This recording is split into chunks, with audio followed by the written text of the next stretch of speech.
Bienvenue à notre exploration du jour. On va se pencher sur un rituel très français, bien visible dans ces notes qu'on a ici. Comment commander son café? À Paris ou ailleurs d'ailleurs. Ah oui, le café en France. C'est vraiment plus qu'une simple boisson. C'est une vraie institution sociale. Exactement. Les cafés, ici, ce sont un peu des centres névralgiques de la vie sociale. Et savoir y naviguer, passer sa commande en français, même avec juste quelques mots. Ben, ça change tout, ça rend l'expérience beaucoup plus authentique. Tout à fait. Notre mission aujourd'hui, c'est un peu d'extraire l'essentiel de ces documents, les infos clés, pour être à l'aise, quoi. Alors, on y va? Allons-y. Ce qui frappe tout de suite dans ces notes, c'est l'idée que parler français, même un tout petit peu, ça fait une vraie différence. Pourquoi c'est si important d'après ces sources? Parce que ce n'est pas juste une question pratique pour avoir son café. C'est vraiment vu comme un signe de respect pour la culture locale. Les notes le disent bien, hein, ça évite pas mal de malentendus. Ah oui. Oui, et ça ouvre la porte à une interaction, disons, plus chaleureuse. On n'est pas juste un client anonyme, on participe, même très brièvement, à ce petit rituel social. Et puis apparemment, ça aide aussi à se sentir plus confiant. D'accord, donc cet effort linguistique, même minime, il est vraiment clé. Alors, très concrètement, par où on commence? C'est quoi le b.a.-ba lexical que ces documents mettent en avant? Alors, les bases, c'est assez simple. Le verbe commander, les mots serveur, serveuse, l'addition, et bien sûr les mots magiques. S'il vous plaît, merci. Les incontournables. Exactement. Mais il y a un point crucial, et les notes insistent bien dessus. C'est le mot café lui-même. Attention. Ah, qu'est-ce qu'il y a avec café? Eh bien, si on demande juste un café, s'il vous plaît, dans 99% des cas en France, on va recevoir un expresso. Un petit café noir très serré, c'est ça le café par défaut. Ah d'accord, voilà une nuance capitale. Donc si on veut autre chose, un café plus grand ou avec du lait, il faut être plus précis. C'est exactement ça. Et les notes listent justement les options les plus courantes. Oui, j'ai vu ça, il y a l'allongé.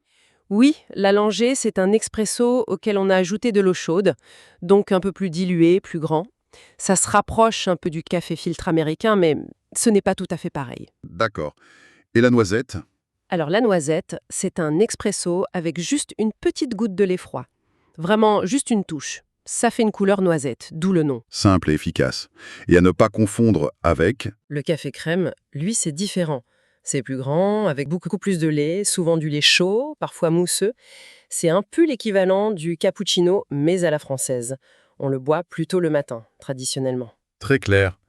Et pour accompagner tout ça, le classique croissant, bien sûr. Pour commander, la formule passe-partout, c'est «je voudrais», c'est ça?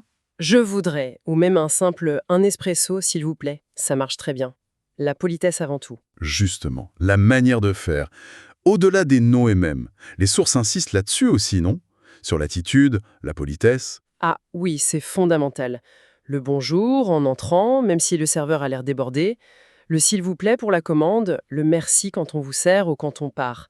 C'est vraiment la base de l'interaction. Ça structure l'échange. Voilà, et les notes conseillent aussi de faire simple. Phrases courtes, claires. Pas besoin de grands discours. Et soigner un minimum la prononciation sur des mots comme expresso, croissant, ça aide toujours un peu. Et cette astuce qui revient souvent, observer les habitués. Oui, c'est un excellent conseil. Regardez comment les gens du coin font. Comment ils attirent l'attention du serveur, par exemple. Souvent, ce n'est pas en criant « garçon », hein. Non, j'imagine que non. Plutôt un contact visuel, un petit signe de tête ou de la main discret. Pas de grands gestes. L'observation, c'est clé.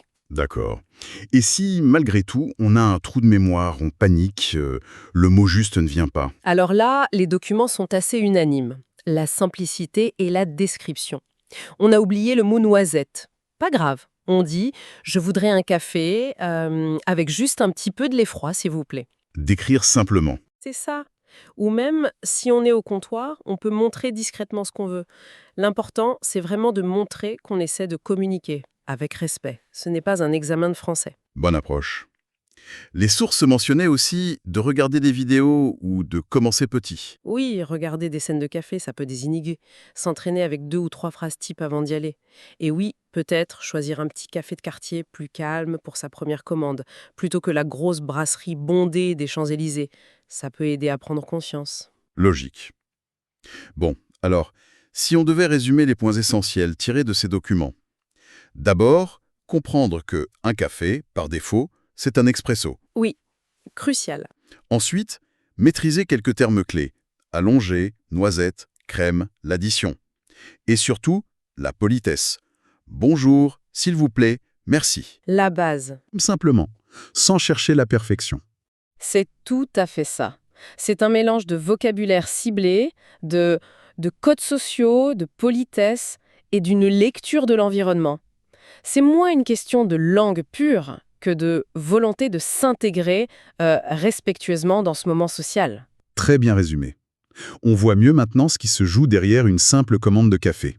Et ça amène une réflexion peut-être un peu plus large, qui dépasse un peu nos sources du jour. C'est de se demander comment ces petites réussites du quotidien, comme réussir à commander son café sans stress, Oui, comment est-ce que ça peut influencer plus globalement notre aisance, notre capacité à naviguer, à nous sentir bien dans une culture différente? Est-ce que ces petites victoires, finalement, ne construisent pas une confiance beaucoup plus large? C'est une excellente question à méditer, une belle ouverture. Merci beaucoup d'avoir partagé cette analyse éclairante avec nous.